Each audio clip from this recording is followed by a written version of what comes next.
की शुरुआत होती है जापान से, जहां पर की शिप के द्वारा कुछ अनजान कंटेनर जो है वो जापान आ जाते हैं और उन कंटेनर में लाल चंदन की लकड़ियां भरी हुई थी और साथ ही पुष्पा भाव भी इन्हीं लाल चंदन की लकड़ियों के साथ मौजूद थे। जब जापानियों ने इन्हें देखा तो उन्होंने पुष्पा भाव को उल्टा टांग दिया था, लेकिन जैसे तैसे पुष्पा भाव ने अपने हाथ छुड़ाए और इन जापानियों से फाइट करने लगे। मालूम चलता है कि दरअसल में इन लोगों ने लाल चंदन की लकड़ियां तो अपने पास रखी, लेकिन कई दिनों से पेमेंट नहीं कर रहे थे, जिस वजह से पुष्पा भाव को ही यहाँ पर आना पड़ा। तो यहाँ पर पुष्पा भाव इन लोगों से एक बहुत ही तगड़ी फाइट करता है, लेकिन आखिर में पुष्पा भाव को गोली लग जाती है और वो समुद्र में गिर जाता है। लेकिन तभी मालूम चलता है कि ये महज एक सपना था। तो अब मालूम चलता है कि पुष्पा भाव सिंडिकेट का लीडर बन चुका है और लाल चंदन की लकड़ियों को कहां पर भेजा जाना चाहिए ये सब कुछ पुष्पा डिसाइड करता है। पुष्पा तो पूरी तरह से राज ही कर रहा था, लेकिन उसके बहुत सारे दुश्मन भी हैं। उनमें से पहले नंबर का दुश्मन है भंवर सिंह शेखावत, जो कि आईपीएस है। फिल्म के पहले भाग में पुष्पा ने शेखावत को नंगा दौड़ाया था, तो अपनी बेइज्जती का बदला लेने के लिए शेखावत कुछ भी कर सकता है, इसलिए वो एक प्लान बनाता है। जब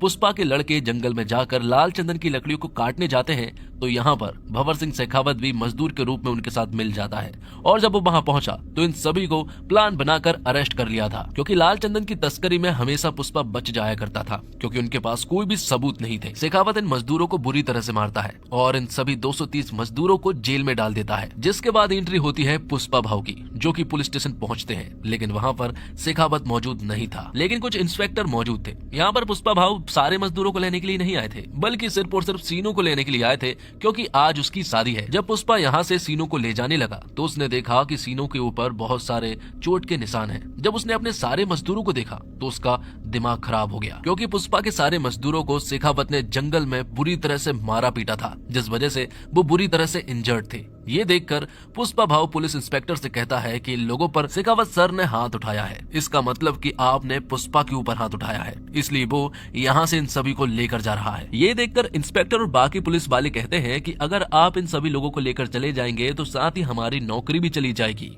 ये सुनकर पुष्पा भाव इनसे कहता है कि आज से तुम्हारे रिटायरमेंट तक जितना भी पैसा तुम जोड़ने वाले हो उन सारे पैसों को बो देगा, मतलब कि आज तुम्हारा रिटायरमेंट हो रहा है। पुष्पा उन सभी का रिटायरमेंट कर देता है और जब शेखावत पुलिस स्टेशन पहुंचा तो वहां पर कोई भी मौजूद नहीं था। वो समझ गया था कि सभी को पुष्पा भाव ने खरीद लिया है। तो इस तरह से पुष्पा भाव इलीगल काम तो करता है, लेकिन वो अपने मजदूरों का बहुत ज्यादा ख्याल रखता है और साथ ही वो अपनी बीबी श्रीवल्ली से भी बहुत ज्यादा प्यार करता है। अब अगले दिन हम देखते हैं कि श्रीवल्ली जब मंदिर में पूजा करने के लिए जाती है और भगवान की मूर्ति के लिए जब कुछ गहने और मुकुट लेकर जाती है तो उसी मंदिर में पुष्पा का सौतेला भाई मुरली भी मौजूद था और वो यहाँ श्रीवल्ली से कह रहा था कि आप पूजा तो करवा लोगे, लेकिन क्या तुम्हारे पास खुद का गोत्र है, खुद का सरनेम है? मुरली उन्हें हमेशा नीचा दिखाता है, लेकिन मुरली की बेटी कावेरी उन्हें पसंद करती है। वो उनके साथ रिश्ता निभाना चाहती है और कावेरी श्रीवल्ली को चाची बुलाती है, लेकिन मुरली कावेरी को उनसे मना करता है कि वो उनसे बात ना करे। तो पुष्पा श्रीवल्ली की सारी बात मानता है और आज पुष्पा सिद्धप्पा के साथ मिलकर सीएम से मिलने वाला था,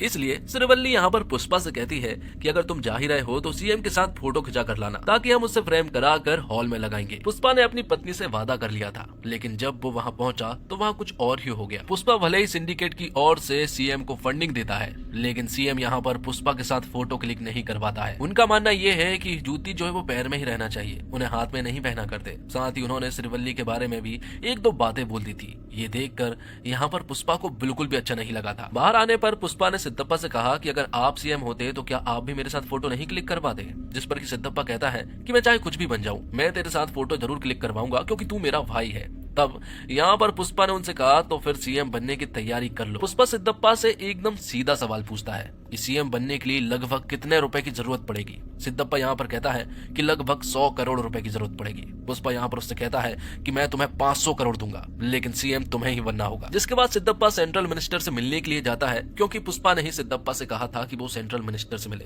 सेंट्रल मिनिस्टर का एक भाई भी है और सिद्धप्पा पुष्पा के कहने पर ही सीएम की बात करने के लिए सेंट्रल मिनिस्टर के पास गया था। साथ ही पुष्पा ने उनके पास एक सोफा भिजवाया था जिसके अंदर 25 करोड़ रुपए थे। सिद्धप्पा ने जब ये सारी चीजें देखी तो उन्होंने पुष्पा से कहा कि ये सब कुछ ठीक नहीं है, इस तरह से पैसा बहाना ठीक नहीं है, क्योंकि हमें बचाना होगा, क्योंकि 500 करोड़ रुपए ऐसे ही नहीं मिल जाते। लेकिन पुष्पा के पास कुछ प्लान थे जो कि वो सिद्धप्पा को बताता है। वो कहता है कि अब पुष्पा नेशनल नहीं रहा बल्कि इंटरनेशनल हो गया है। लाल चंदन की लकड़ियों की डील वो सिर्फ मुर्गन से किया करता था, जिसके बदले में उसे 1 टन पर सिर्फ 1.5 करोड़ रुपए मिला करते थे। लेकिन अगर वो इस डील को विदेश में लेकर जाए तो उसे 2 से 2.5 करोड़ रुपए मिल सकता है प्रत्येक टन पर। तो ज्यादा देर ना करते हुए पुष्पा जो है वो तुरंत ही विदेश पहुंचता है, जहां पर कि उसकी मुलाकात होती है एक बहुत बड़े बिजनेसमैन से। वहाँ वो इन लाल चंदन की लकड़ियों की डील करता है और उसे 2000 कुंटल लकड़ियों को उन्हें देना था। बदले में पुष्पा को 5000 करोड़ रुपए मिलने वाले थे। तो अगर पुष्पा 5000 करोड़ रुपए कमाना चाहता है तो उसे 2000 करोड़ लाल चंदन की लकड़ियों की जुगाड़ करनी होगी। तब वो अपने सिंडिकेट के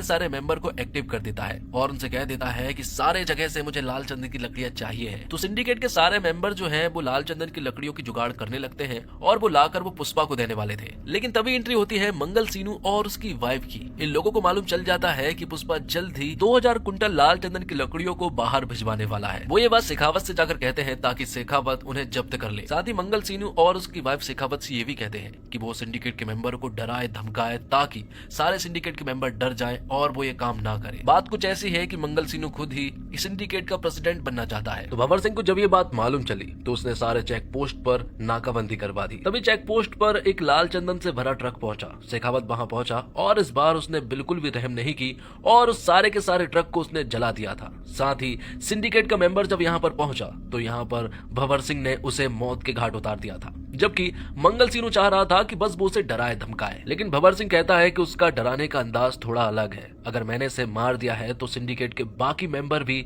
स्मगलिंग करने से डर जाएंगे। तो जो सिंडिकेट का मेंबर मारा गया है उसकी श्रद्धांजलि पर सभी लोग पहुंचे, सिर्फ और सिर्फ पुष्पा को छोड़कर। लेकिन तभी मंगल सीनू और यहीं के कुछ लोग जो है वो सिद्धप्पा से कहने लगते हैं कि अगर पुष्पा और भंवर सिंह के बीच में दोस्ती नहीं हुई तो वो ऐसे ही लोगों को मारता रहेगा और अगर ऐसा ही चलता रहेगा तो फिर पुष्पा को प्रेसिडेंट से हटा देना चाहिए। लेकिन सिद्धप्पा ये होने नहीं दे सकता, इसलिए सिद्धप्पा तुरंत ही भंवर सिंह के पास पहुंच जाता है और वो उसे कुछ रिश्वत वगैरह देने की कोशिश करता है। वो उसे लगभग 10 करोड़ रुपए दे रहा था, लेकिन भंवर सिंह नहीं मानता है। वो कहता है कि उस रात उसने मुझे नंगा दौड़ाया था, मैं उसे किसी भी हालत में नहीं छोड़ने वाला। तभी यहाँ पर सिद्धप्पा कहता है कि अगर वो तुमसे माफी मांग ले और सभी के सामने सॉरी कह दे, क्या तुम तब उसे माफ कर पाओगे? ये सुनने के बाद भंवर सिंह तुरंत ही ओके कह देता है और कहता है कि पार्टी का इंतजाम करो ताकि सभी के सामने पुष्पा उससे माफी मांग सके। तो पार्टी के दिन सभी लोग यहाँ पर पहुंच जाते हैं। सभी लोगों को ये देखना था कि आखिर पुष्पा भंवर सिंह से माफी मांगता है या फिर नहीं, क्योंकि पुष्पा आज तक नहीं झुका है। क्या वो आज झुकने वाला था? तो पुष्पा सिद्धप्पा, श्रीवल्ली और कटलेट के कहने पर और सिंडिकेट की भलाई के लिए यहाँ पर उससे माफी मांगने के लिए कह देते हैं। पुष्पा भी बहुत ज्यादा शराब के नशे में था, इसलिए वो सभी के सामने भंवर सिंह से माफी मांग लेता है। ये सुनकर भंवर सिंह बहुत ज्यादा खुश हो जाता है, यहाँ तक कि उसने तो ये आवाज रिकॉर्डिंग तक कर ली थी और यही बार बार सुन रहा था। लेकिन जब पुष्पा घर वापस जा रहा था तब उसे बहुत ही ज्यादा अजीब लगा और पार्टी के सारे लोग शॉक्ड थे कि आखिर पुष्पा ने सॉरी कैसे बोल दिया। पुष्पा को इतना ज्यादा बुरा लगा था कि वो तो आईने में अपनी शक्ल भी नहीं देख पा रहा था। उसे इतनी तेज गुस्सा आती है कि वो सभी को सड़क पर ही छोड़ देता है और कार को वापस घुमाकर उसी पार्टी में वापस पहुंच जाता है। जब भंवर सिंह यहाँ से जाने वाला था तब पुष्पा यहाँ पर भंवर सिंह की कार को एक सॉलिड टक्कर मारता है। तो भंवर सिंह स्विमिंग पूल में जाकर गिरता है और फिर पुष्पा उसी स्विमिंग पूल में पेशाब भी करता है। भंवर सिंह को कुछ समझ नहीं आ रहा था कि आखिर ये सब कुछ हो क्या रहा है। पुष्पा यहाँ पर भंवर सिंह से कहता है कि पुष्पा एक ब्रांड है और वो किसी के सामने भी नहीं झुकता है। वो उससे कहता है कि मैं तुझे चैलेंज करता हूँ, 2000 कुंटल लाल चंदन की लकड़ियों को वो देश से बाहर भेज कर रहेगा। अगर वो ये नहीं कर पाया और अगर तेरे हाथ एक लकड़ी भी हाथ लग गई तो मैं जिंदगी भर मजदूरी करूंगा। ये सुनने के बाद भंवर सिंह को भी गुस्सा आ जाता है। वो उसके चैलेंज को एक्सेप्ट करता है और सारे के सारे चेक पोस्ट पर जहां से भी गाड़ियां गुजरती है उन सारे चेक पोस्ट को भंवर सिंह पूरी तरह से बंद कर देता है। लेकिन तभी भंवर सिंह ने देखा कि जो ब्रिज है उसके नीचे जो नदी है वो पूरी तरह से सूखी है, क्योंकि गर्मियों का दिन था। वो समझ गया था कि पुष्पा जरूर इन्हीं नदियों के द्वारा अपने ट्रक को निकालने वाला था। उसका शक एकदम सही निकला था, क्योंकि पुष्पा के सारे लाल चंदन के ट्रक जो है वो नदियों के द्वारा ही बाहर जा रहे थे। तो पुलिस की जीप इन्हें कई बार पकड़ने की कोशिश करती है लेकिन वो नहीं पकड़ पाते हैं। लेकिन आखिर में भंवर सिंह जो है वो इनके ट्रक के सामने आ जाता है और एक बड़ी सी शॉट गन लेकर इनके ऊपर फायरिंग करता है। तभी कटलेट जो है वो पुष्पा के पास कॉल करके सारी जानकारियां बताता है। पुष्पा कहता है कि तुम वहां से कूद जाओ, जितने भी ट्रक है सारे ड्राइवर को वहां से बाहर निकालो, मुझे किसी भी इंसान की जान को खतरे में नहीं डालना है। यहाँ पर कटलेट जब उसकी बात सुनता है तो सारे ड्राइवर को लेकर यहाँ से चला जाता है और भंवर सिंह इनके ऊपर फायरिंग कर रहा था और ट्रक में जितनी भी लाल चंदन की लकड़ियां थी वो उन्हें भी जब्त कर लेता है। ये देखकर भंवर सिंह, मंगल सीनू और उसकी वाइफ को बहुत ही ज्यादा अच्छा लगा था। वो तो एंजॉय कर रहे थे। मीडिया के सामने उन्होंने सारी बात कह भी दी थी कि ये सारी लाल चंदन की लकड़ियां पुष्पा की है। लेकिन थोड़ी देर के बाद मालूम चला कि वो सारी लाल चंदन की लकड़ियां नॉर्मल लकड़ियां हैं, मतलब कि यहाँ पर भंवर सिंह फूल बन गया था। पुष्पा ने उसके पास एक फूल भी भेजा था, लेकिन भंवर सिंह कहता है कि मैं अकेला फूल नहीं बना हूँ, बल्कि मंगल सीनू और उसकी वाइफ भी फूल बनी है, मतलब कि हम तीनों ही फूल बने हैं। पुष्पा यहाँ उससे कहता कहता है कि पुष्पा नाम सुन के फ्लावर समझे क्या? फ्लावर नहीं है वो, बल्कि वाइल्ड फायर है। साथ ही सारे में उसने ये भी कह दिया था कि जल्द ही वो इस सारी लाल चंदन की लकड़ियों को बॉर्डर क्रॉस करवाने वाला है। अगर तुम इन्हें रोक सकते हो तो रोक लो। तभी पुष्पा, श्रीवल्ली और पूरी फैमिली जो है वो माता काली के एक फेस्टिवल में पहुंचते हैं। वहां पर श्रीवल्ली को अचानक से चक्कर आने लगते हैं और मालूम चलता है कि श्रीवल्ली प्रेग्नेंट है। ये देखकर पुष्पा जो है वो काली माता का गेटअप धारण कर लेता है और फिर काली माता का एक सॉलिड तांडव करता है। ये सीन इतना ज्यादा शानदार है दोस्तों कि रोंगटे खड़े कर देता है। श्रीवल्ली यहाँ पर पुष्पा से कहती है कि आखिर ये तुम क्या कर रहे हो? जिस पर कि पुष्पा कहता है कि मेरी एक इच्छा है, मैं काली माता से लड़की चाहता हूँ, क्योंकि अगर लड़का हुआ तो उसे भी सरनेम देना पड़ेगा, लड़की हुई तो वो किसी दूसरे घर जाकर उसे कोई दूसरा सरनेम मिल जाएगा। तभी इसी जगह पर हम देखते हैं कि कुछ लोग जो हैं वो पुष्पा की भतीजी के साथ मिसबिहेव कर रहे थे, वो उसके साथ बदतमीजी कर रहे थे।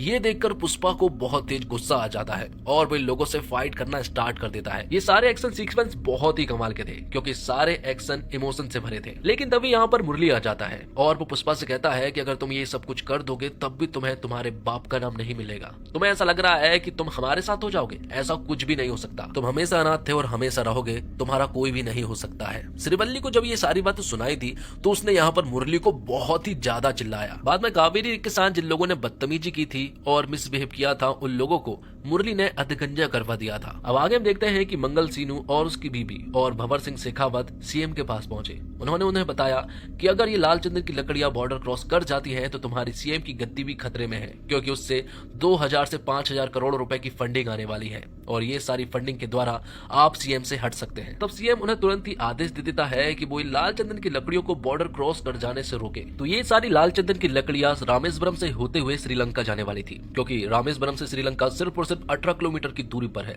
तब भंवर सिंह शेखावत यहाँ पर पहुंच तो जाता है, लेकिन वो लाल चंदन की लकड़ियों को पकड़ नहीं पाता है क्योंकि ये सारी शिप के नीचे मौजूद थी, जिस वजह से भंवर सिंह शेखावत इनका पीछा भी करता है, लेकिन वो उन्हें नहीं पकड़ पाता है। तो माल डिलीवर हो जाने के बाद बहुत सारा पैसा आता है। इन सारे पैसों को देखकर पुष्पा खुश हो जाता है। इन सभी पैसों को एमएलए के लिए सारे सोफे के अंदर भरा जाता है और सारे सोफों को एमएलए के पास भेज दिया जाता है। मतलब कि सारे के सारे एमएलए अब पुष्पा ने खरीद लिए थे। तो भंवर सिंह शेखावत का अब बहुत ही ज्यादा बुरा हाल था क्योंकि अब उसके हाथ में कुछ भी नहीं था। अब तो उसका ट्रांसफर होना भी एकदम तय है क्योंकि अब उनके पास सरकार भी नहीं रहेगी, सरकार भी पुष्पा की हो जाएगी। तो भंवर सिंह के पास जो नकली लाल चंदन की लकड़ियां हैं वो उनमें आग लगा देता है और उसने काफी शराब पी हुई थी तो वो वहीं पर रुक जाता है, जिससे कि ब्लास्ट हो जाता है और भंवर सिंह शेखावत मारा जाता है। हालांकि उसकी डेड बॉडी को बताया नहीं गया और न ही ये बताया गया कि वो मारा गया है। और फिर कुछ दिनों के बाद हम देखते हैं कि सीएम अब बदले जा चुके हैं। अब सीएम सिद्धप्पा बन चुका था सिर्फ और सिर्फ पुष्पा की वजह से, क्योंकि उसने सारे एमएलए खरीद लिए थे। और जैसा कि पुष्पा ने वादा किया था कि 24 जुलाई को उसके घर पर सीएम खुद आएंगे और वो उसके साथ खाना भी खाएंगे और फोटो भी खिंचाएंगे। तो आज 24 जुलाई थी, सिद्धप्पा यहाँ आता है, फोटो खिंचाता है और सिद्धप्पा श्रीवल्ली से कहता है कि तुम्हारी एक फोटो की वजह से मैं सीएम बना हूँ। और पुष्पा ने आज का दिन इसलिए सिलेक्ट किया क्योंकि आज श्रीवल्ली का जन्मदिन था, इसलिए यहाँ पर एक छोटा सा सेलिब्रेशन होता है, सभी लोग इसे सेलिब्रेट करते हैं। तो भले ही सिद्धप्पा सीएम जरूर बन चुका था, लेकिन पूरे राज्य पर पुष्पा राज कर रहा था। सभी लोग उसे बहुत ज्यादा मानने पूजने लगे थे। और फिर एक दिन पुष्पा की भाभी मतलब की मुरली की पत्नी जो है वो पुष्पा के घर आती है। वो उन्हें बताती है कि कावेरी को कुछ लोगों ने किडनैप कर लिया है और वो बदले में 2 करोड़ रुपए मांग रहे हैं और अगर उन्हें नहीं दिए तो वो कावेरी को मार डालेंगे। ये बात जब पुष्पा को मालूम चली तो वो पहले तो न्यूज चैनल वालों के पास गया। वहां लाइव आकर उसने उन लोगों से कहा कि अगर मेरी भतीजी कावेरी को कुछ भी हुआ तो वो उन्हें रप्पा रप्पा करके जान से मार डालेगा। उनके पास सिर्फ और सिर्फ 1 घंटा है, 1 घंटे के अंदर अगर वो उसे सौंप देते हैं तो वो उन्हें रहम की भीख दे देगा। ये बातें सिद्धप्पा और सेंट्रल मिनिस्टर को भी मालूम थी, लेकिन यहाँ पर एक बात मालूम चलती है, जिन लोगों ने उसे किडनैप किया है वो कोई और नहीं बल्कि सेंट्रल मिनिस्टर का भाई का बेटा होता है, मतलब कि सेंट्रल मिनिस्टर का भतीजा। इसलिए यहाँ सेंट्रल मिनिस्टर सिद्धप्पा से पुष्पा के पास कॉल करवाता है। वो लोग पुष्पा से कहते हैं कि वो सेंट्रल मिनिस्टर का भतीजा है, इसलिए वो उसके साथ कुछ भी ना करे, हम उससे जल्द से जल्द कांटेक्ट कर लेंगे और वो कावेरी को छोड़ देगा। अगर वो उसके साथ कुछ कर भी दे तब भी तुम्हें कुछ नहीं करना है। लेकिन पुष्पा कहता है कि मुझे कोई भी फर्क नहीं पड़ता है, सेंट्रल मिनिस्टर भाड़ में जाए और सिद्धप्पा सीएम भी भाड़ में जाए, मुझे किसी से भी कोई भी लेना देना नहीं है। तो सेंट्रल मिनिस्टर का भतीजा 10 करोड़ रुपए पुष्पा से मांग रहा था और अकेले ही पुष्पा को उसके अड्डे पर बुला रहा था। पुष्पा मान जाता है और हेलीकॉप्टर से वो वहां पहुंच भी जाता है। यहाँ पर पहुंचकर सबसे पहले तो वो शॉर्ट गन से फायर करता है, लेकिन बाद में मिनिस्टर का भतीजा पुष्पा से कहता है कि तेरी भतीजे के ऊपर भी गन पॉइंट है, इसलिए तुझे थोड़ा ठंडा रहना पड़ेगा। तो यहाँ पुष्पा उन्हें गन दे देता है और बाद में ये लोग पुष्पा को बुरी तरह से मारने लगते हैं। इन्हें बहुत अच्छे से मालूम है कि पुष्पा के हाथ बंधे रहने के बावजूद ये कमाल कर सकता है और सभी को बुरी तरह से मार भी सकता है, इसलिए इस बार वो बिल्कुल भी रिस्क नहीं लेते हैं। इस बार वो उसके हाथ बांधते हैं, पैर भी बांधते हैं और फिर वो लोग कावेरी की इज्जत पर हाथ भी डालने लगते हैं। ये देखकर पुष्पा को बहुत ही तेज गुस्सा आया था और फिर वो उड़ उड़कर इन्हें मुंह से काट काट कर बुरी तरह से मार डालने लगता है। दोस्तों ये एक्शन सीक्वेंस बहुत ही कमाल के थे। पुष्पा 2 अगर एक बहुत ही बड़ी सुपरहिट फिल्म होती है और अगर किसी से पूछा जाए कि आपको फिल्म में सबसे अच्छा क्या लगा तो वो इसी फाइट एक्शन सीक्वेंस के बारे में बताएगा। ये सारे एक्शन सीक्वेंस रोंगटे खड़े कर देने वाले थे क्योंकि इन सारे एक्शन में इमोशन मौजूद थे। तो मिनिस्टर का भाई भी वहां पहुंच चुका था, तो पुष्पा ने मिनिस्टर के भाई समेत भतीजे को भी मार डाला था। ये सारी बातें जब मिनिस्टर को मालूम चली तो वो तो पूरी तरह से पागल हो चुका था। अब अगले सीन में हम देखते हैं कि पुष्पा जब अपने घर होता है तब उसके घर पर मुरली आता है। मुरली को अपनी गलती का एहसास हो गया था, इसलिए वो पुष्पा और पूरी फैमिली से माफी मांगने के लिए आया था।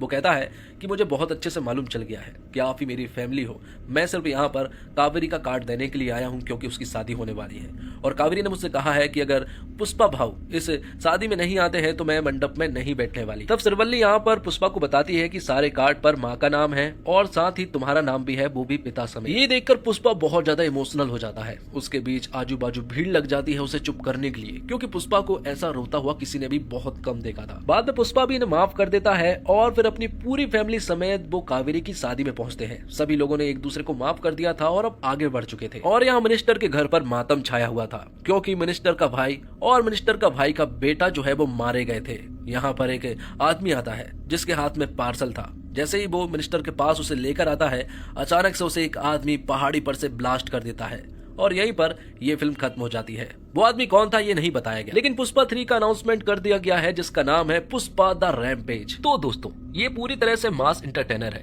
हर एक फ्रेम इंटरटेनिंग है। लॉजिक के बारे में आप सोचते नहीं, जो पुष्पा करता है उस पर यकीन हो जाता है। एक के बाद एक कमाल के एक्शन सीन आते हैं, बहुत बार सीटी ताली वाले सीन आते हैं। पुष्पा का स्वैग गजब का है। पुष्पा सॉरी बोल देता है लेकिन पुष्पा तो झुकता नहीं है और फिर जो होता है उसको बवाल कहते हैं। ये फिल्म ऐसा सिनेमा है कि लोग थिएटर जाने को मजबूर हो जाएंगे। फिल्म की लंबाई अखरती नहीं बल्कि लगता है कि और कुछ भी होता तो मजा आ जाता।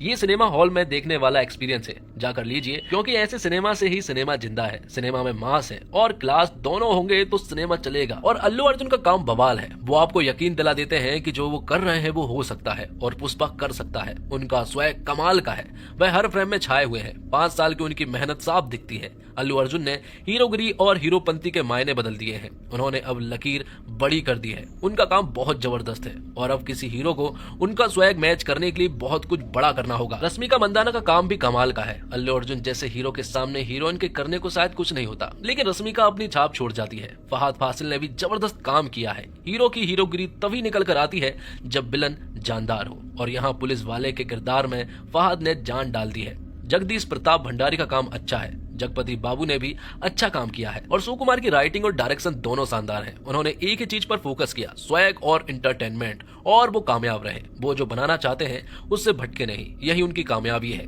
एक के बाद एक कमाल के सीन डाले ताकि एक सीन देखकर दर्शक हैरान हो और सांस ले, उससे पहले दूसरा कमाल का सीन आ जाए। और डायरेक्टर सुकुमार ने पुष्पा 1 द राइज में अपने हीरो के बिहेवियर, उसके तौर तरीके और एटीट्यूड का पूरा सेटअप कर दिया था। पुष्पा 2 में ये बात अच्छी है कि ये हीरो के ट्रीटमेंट को उसकी ओरिजिनल बनावट के हिसाब से आगे बढ़ती है। तो दोस्तों इसी के साथ ये वीडियो यहीं पर समाप्त होता है। उम्मीद करता हूँ आपको वीडियो पसंद आई होगी। वीडियो पसंद आई हो तो वीडियो को लाइक करके चैनल को सब्सक्राइब जरूर कीजिएगा ताकि आपको इसी तरह के लेटेस्ट और फ्रेश कंटेंट मिलते रहे। मिलते हैं और कमाल की वीडियो के साथ, तब तक के लिए आप हमारे चैनल के साथ बने रहिए। धन्यवाद। जय हिंद, जय भारत, जय श्री राम।